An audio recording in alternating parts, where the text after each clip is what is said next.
Hello बच्चों, आज start करने जा रहे हैं। कुछ आपका पार्ट है इंडस्ट्री सेक्टर से, कुछ जो है मार्केटिंग से। चलिए, पहला क्वेश्चन है, औद्योगिक वस्तुएं किस प्रकार की नहीं होती हैं? उत्तर है सौदों वस्तुएं और सुरक्षा वस्तुएं औद्योगिक वस्तुएं नहीं होती हैं। क्वेश्चन नंबर 2 देखिए, औद्योगिक वस्तुओं के प्रकार बताइए। तो औद्योगिक वस्तु के प्रकार क्या होते हैं? कच्ची वस्तुएं, उपकरण वस्तुएं और गणायिक वस्तुएं। तो औद्योगिक वस्तुओं के प्रकार क्या है? कच्ची वस्तुएं, उपकरण वस्तुएं और गणायिक वस्तुएं।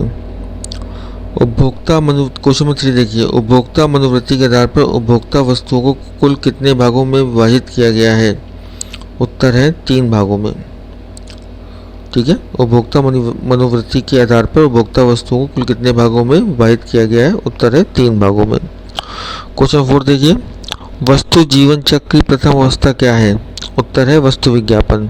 तो वस्तु जीवन चक्र की प्रथम अवस्था क्या है? वस्तु विज्ञापन।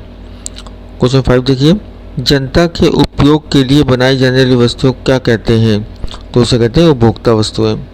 क्वेश्चन 5, जनता के उपयोग के लिए बनाई जाने वाली वस्तुओं को क्या कहते हैं? उपभोक्ता वस्तुएं। क्वेश्चन 6 देखिए, वस्तु जीवन चक्र की अंतिम अवस्था कौन सी होती है? ये कहलाती है अप्रचलन।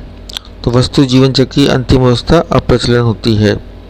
क्वेश्चन 7 देखिए, विक्रेता सूची में दिया गया एक वस्तु का विवरण क्या कहलाता है? ये कहलाता है वस्तु मद। तो विक्रेता सूची में दिया गया एक वस्तु विवरण क्या कहलाता है? वस्तु मद। क्वेश्चन नंबर 8 देखिए, उपभोक्ता वस्तुओं के प्रकार बताइए। उत्तर है सुविधाजनक वस्तुएं, सौदे की वस्तुएं और विशिष्ट वस्तुएं। तो उपभोक्ता वस्तुओं के प्रकार क्या है? सुविधाजनक वस्तुएं, सौदे की वस्तुएं और विशिष्ट वस्तुएं। क्वेश्चन 9 देखिए, वस्तु मिश्रण के संकुचन की विधि क्या है? उत्तर है वस्तु पंक्तियों को कम करना और पंक्ति में वस्तुओं को कम करना। तो वस्तु पंक्तियों को कम करना और पंक्ति में वस्तुओं को कम करना। क्वेश्चन 10 देखिए, समस्त बाजार की समान सेवा उद्देश्य प्राप्त करने की महत्वपूर्ण विधि क्या है? यह है वस्तु विभिन्नीकरण। तो समस्त बाजार की सामान्य सेवा उद्देश्य प्राप्त करने की महत्वपूर्ण विधि क्या है? यह है वस्तु विभिन्नीकरण। क्वेश्चन 11 देखिए, वस्तु पंक्तियों की आपस में संबंध क्या होता है या क्या कहलाता है? इसे कहते हैं अनुरूपता उत्पाद। तो वस्तु पंक्तियों का आपस में संबंध क्या कहलाता है? ये कहलाता है अनुरूपता उत्पाद। क्वेश्चन नंबर 12 देखिए, जीवन चक्र को बाजार परिचय की कौन सी अवस्था कहते हैं? इसे कहते हैं प्रथम अवस्था। तो जीवन चक्र को बाजार परिचय की कौन सी अवस्था कहते हैं? प्रथम अवस्था।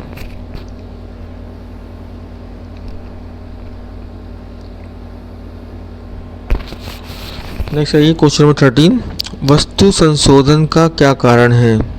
उत्तर है तकनीकी विकास, विक्रय दर में कमी और प्रतिस्पर्धा।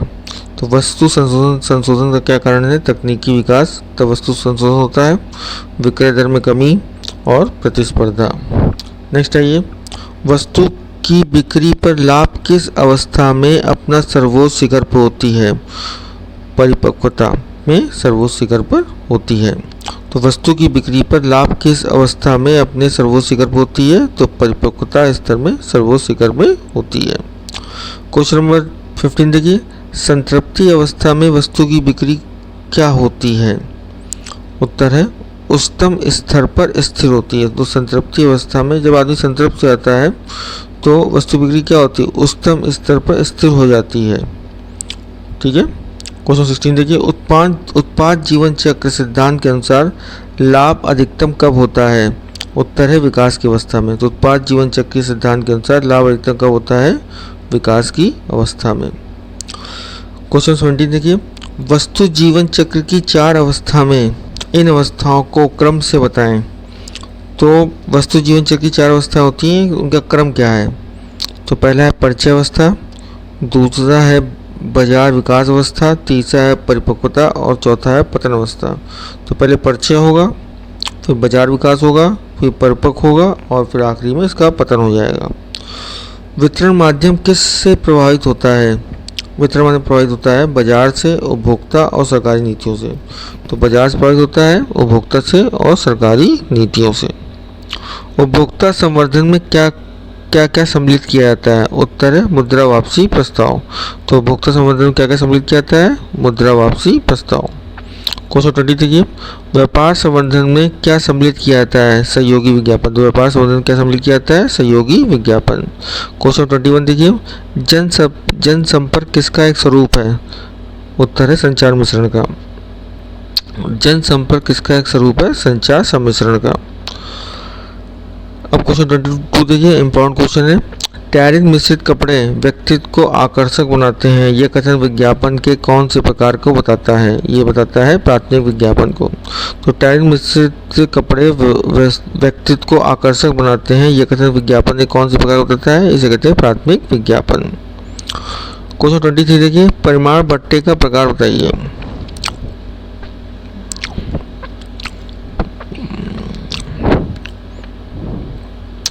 तो प्रमाण बट्टे का प्रकार बताइए, ये क्या है? संचयी प्रमाण बट्टा और असंचयी प्रमाण बट्टा। तो प्रमाण बट्टे के प्रकार क्या है? संचयी प्रमाण बट्टा और असंचयी प्रमाण बट्टा। वस्तु परित्याग का कारण क्या क्या है? वस्तु जीवन चक्र उत्तर है इसका। लाभों में कमी और प्रतिस्थापन वस्तु का आगमन। तो वस्तु परित्याग का कारण क्या है? वस्तु जीवन चक्र है, लाभों में कमी है, प्रतिस्थापन वस्तु का आगमन है। टिकाऊ वस्तु का मूल्य क्या होता है? इसका अधिक होता है। टिकाऊ वस्तु मूल्य क्या होता है? अधिक होता है। 26 देखिए, बाजार के ऊपर मूल्य नीति के लिए वस्तु की मांग कैसी होनी चाहिए? बिलोदार होनी चाहिए। तो बाजार के ऊपर मूल्य नीति के लिए वस्तु की मांग कैसी होनी चाहिए? बिलोदार होनी चाहिए। अमेरिका में मूल्य विभेदीकरण को रोकने के लिए बनाया गया अधिनियम क्या कहलाता है? इसे कहते हैं रॉबिन्सन-पेटमैन एक्ट। तो अमेरिका में मूल्य विभेदीकरण को रोकने के लिए बनाया गया अधिनियम कहलाता है रॉबिन्सन-पेटमैन एक्ट। विशेषता के आधार पर मूल्य नीति का क्या प्रकार है? विशेषता के आधार मूल्य नीति का प्रकार क्या है? मूल्य रेखा नीति, नेता मूल्य नीति और पूरी पंक्ति मूल्य नीति। तो विशेषता के आधार पर मूल्य नीति का क्या प्रकार है? मूल्य रेखा नीति, नेता मूल्य नीति और पूरी पंक्ति मूल्य नीति। विशेषता के आधार पर मूल्य नीति का प्रकार बताइए। मनोवैज्ञानिक मूल्य नीति और इकाई मूल्य नीति, नेता मूल्य नीति, मूल्य रेखा नीति और पूरी पंक्ति मूल्य नीति। तो विशेषता के आधार पर मूल्य नीति के प्रकार क्या है? मनोवैज्ञानिक मूल्य नीति और इकाई मूल्य नीति, नेता मूल्य नीति, मूल्य रेखा नीति और पूरी पंक्ति मूल्य नीति। प्रोफेसर जे विलियम स्टेटन के अनुसार मूल्य निर्धारण प्रक्रिया का प्रथम चरण कौन सा है? वस्तु के लिए मांग का अनुमान। तो प्रोफेसर जे विलियम स्टेटन के अनुसार मूल्य निर्धारण प्रक्रिया का प्रथम चरण कौन सा है? वस्तु के लिए मांग का अनुमान। शीलता के आधार पर मूल्य नीति के प्रकार क्या है? एक मूल्य व लचीली मूल्य नीति। शीलता के आधार पर मूल्य नीति के प्रकार क्या है? एक मूल्य व लचीली मूल्य नीति। बाजार के ऊपर मूल्य नीति के लिए वस्तु का मांग कैसी होनी चाहिए? उत्तर है बिलोजदार। बाजार के ऊपर मूल्य नीति के लिए वस्तु की मांग कैसी होनी चाहिए? बिलोजदार। मूल्य निर्धारण लागत की विधि क्या है? उत्तर है लागत धन मूल्य निर्धारण, वृद्धिशील लागत मूल्य निर्धारण और सम विच्छेद मूल्य निर्धारण। तो मूल्य निर्धारण लागत विधि क्या है? लागत धन मूल्य निर्धारण, वृद्धिशील लागत मूल्य निर्धारण और सम विच्छेद मूल्य निर्धारण। मूल्य निर्णय को प्रभावित करने वाले तत्व कौन से हैं? तो उत्तर है लागत संबंधी तत्व, वितरण नीति और व्यवसाय का उद्देश्य। तो मूल्य निर्णय को प्रभावित करने तत्व कौन से हैं? लागत संबंधी तत्व, वितरण नीति और व्यवसाय का उद्देश्य।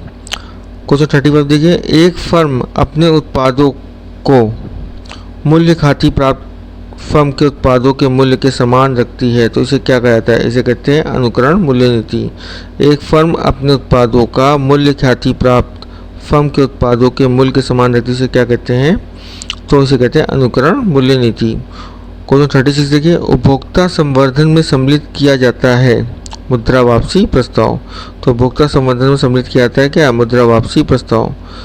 क्वेश्चन 37 देखिए, जनसंपर्क किसका एक स्वरूप है? उत्तर है संचार मिश्रण का। तो जनसंपर्क क्या? संचार मिश्रण, कम्युनिकेशन होगा तभी जनसंपर्क होगा। तो जनसंपर्क किसका एक स्वरूप है? संचार मिश्रण का।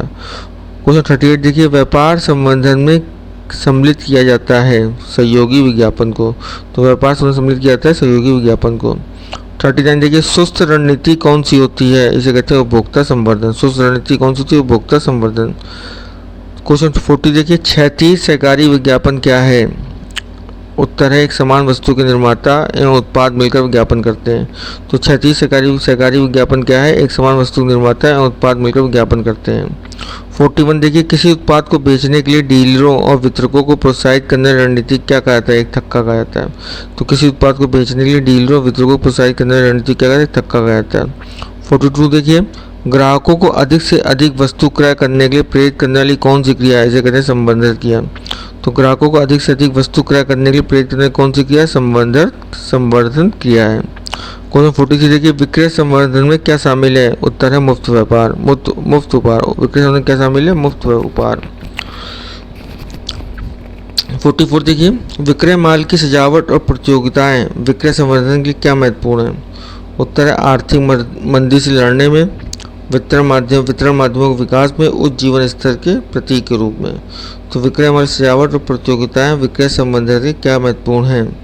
तो आर्थिक मंदी से लड़ने में, वितरण माध्यमों के विकास में, उच्च जीवन स्तर के प्रतीक के रूप में। क्वेश्चन 45 देखिए, जब निर्माता प्रत्यक्ष और अप्रत्यक्ष दोनों वितरण प्रणाली अपनाता है तो यह प्रणाली क्या कहलाती है? दोहरी वितरण प्रणाली कहती है।